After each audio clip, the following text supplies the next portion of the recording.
Blue Horizon Oceanic Park, a day of horror. What started as an ordinary performance at Blue Horizon Oceanic Park quickly spiraled into a nightmare. Fans had eagerly paid to witness a dazzling display, only to see it transform into tragedy when Neptune, the park star orca, turned on his trainer, Merris Ellington.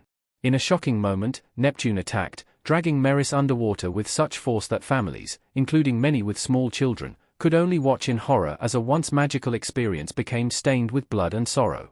Nestled in San Diego, California, Blue Horizon had long been celebrated as a premier marine attraction. Beyond its famous orca shows, visitors marveled at its state-of-the-art aquariums, interactive dolphin encounters, and vibrant coral reef exhibits. Yet, nothing compared to the draw of Neptune, a massive, 20-foot, 10,000-pound killer whale whose spellbinding routines attracted thousands of spectators each week and underpinned the park's financial success. Behind the scenes, however, trouble was brewing. Trainers had increasingly noted Neptune's erratic behavior, from slamming his tail against the tank walls to outright ignoring commands. Despite these alarming signs, management insisted on keeping the shows running, emphasizing Neptune's critical role in the park's revenue.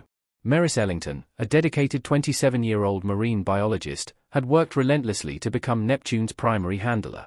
Growing up along Oregon's rugged coastline, her passion for marine life led her to Blue Horizon, where her skill and commitment quickly earned her the respect of her peers. Confident in her bond with Neptune, she dismissed concerns about his behavior, although a senior trainer had voiced serious worries months earlier, even requesting Neptune's retirement or removal from performances. When management ignored these warnings, that trainer resigned in protest, a decision that would later be seen as a prelude to catastrophe. On the day of the fatal show, Merris had already completed one performance that went off without a hitch. As the amphitheater filled with excited families anticipating Neptune's signature leaps and synchronized routines, Merris reassured her colleagues that the orca was in a good mood. With final reviews of safety protocols completed, the show began. Neptune glided into the tank with his characteristic grace, drawing cheers from approximately 500 spectators. He flawlessly executed his initial routines, including a dramatic breach that sent a colossal splash over the front row, momentarily rekindling memories of his former brilliance.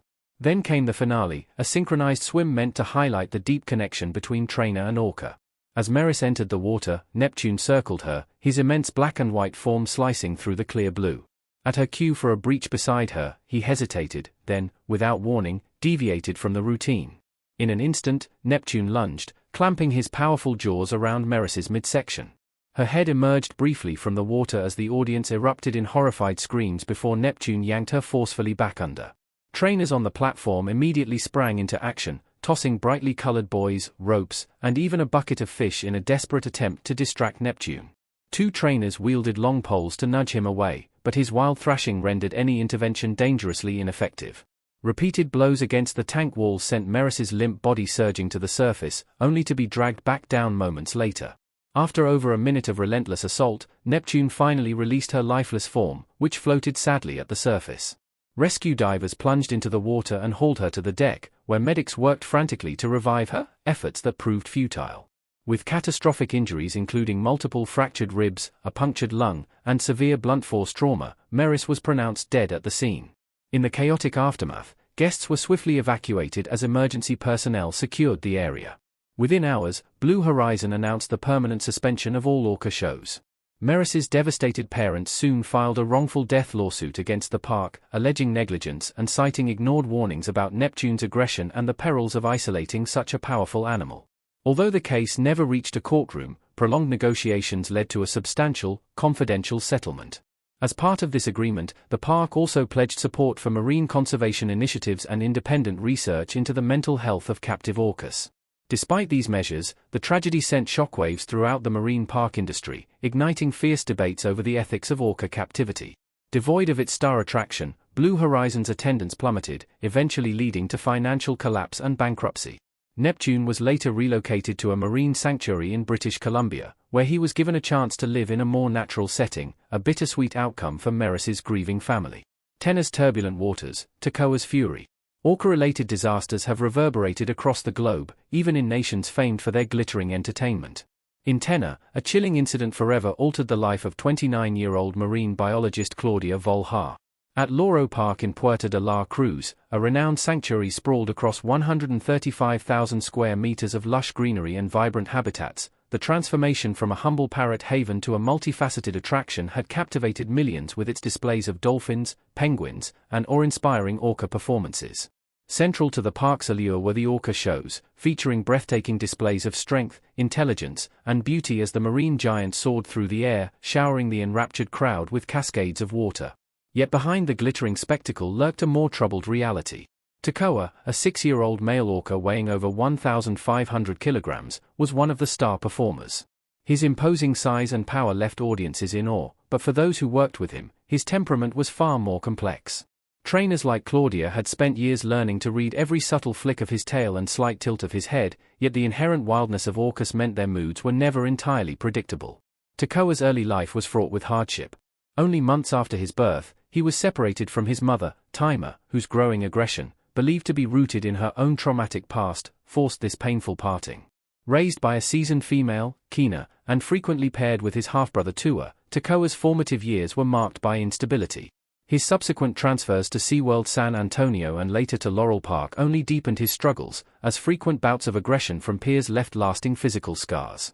For Claudia Volhaar, the sole female orca trainer at Laurel Park and a marine biologist from Weinheim, Germany, working with orcas had always felt instinctively natural, a dramatic departure from her former life in fashion.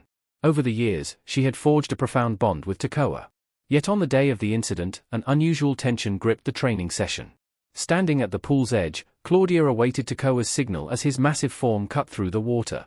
At first, he approached in a calm, almost reassuring manner. The planned exercise was simple. Takawa was to gently nudge Claudia's feet with his snout, a familiar and routine gesture that exemplified their synchronicity. Then, something went horribly wrong. Instead of his customary grace, Takawa's movements became unnervingly forceful. In a split second, his snout collided violently with Claudia's chest, robbing her of breath. Before she could regain her footing, Takawa surged forward again, slamming into her with his full weight and plunging her into a deadly struggle beneath the water's surface. His teeth grazed her arm as he dragged her downward into the pool's deepest point, 40 feet below, where the crushing pressure left her lungs constricted and her vision a blur. Despite frantic kicks and desperate attempts to break free, Claudia found herself overpowered by the raw, unyielding strength of this unpredictable creature. Seconds stretched into what felt like an eternity before Takawa abruptly released her, propelling both back toward the surface. Gasping in the cold air, Claudia's body trembled as onlookers watched in stunned disbelief. Her colleagues, witnessing the terrifying ordeal from the poolside, rushed to extract her from harm's way. Rushed to the hospital, she ultimately survived the attack, but not without severe injuries, a broken elbow, a bruised lung, and deep internal trauma. Even as doctors strove to stabilize her condition, it was clear that the mental scars from this harrowing encounter would persist long after the physical wounds healed. In response, the park's management decided to suspend all water-based training sessions with Takawa indefinitely, a sobering acknowledgement of the inherent risks in working with wild, unpredictable animals.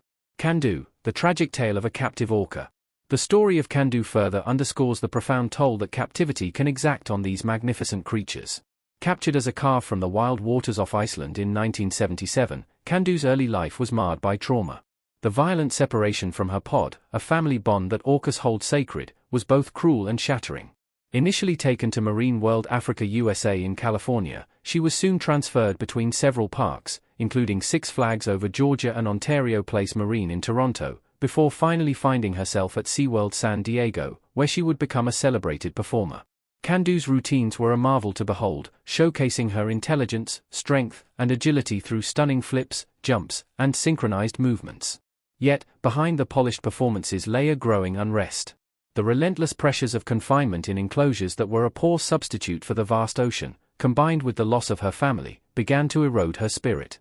Her distress became particularly evident after personal tragedies, first with the stillbirth of her calf Winston in 1986, and later with the birth of her daughter, Orchid.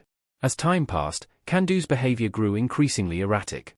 In fact, on March 4, 1987, footage emerged of her forcefully slamming into a trainer and dragging him to the bottom of the pool, a grim precursor to what was to come. On August 21, during a performance meant to feature a synchronized routine with fellow orca Corey, Kandu's mounting agitation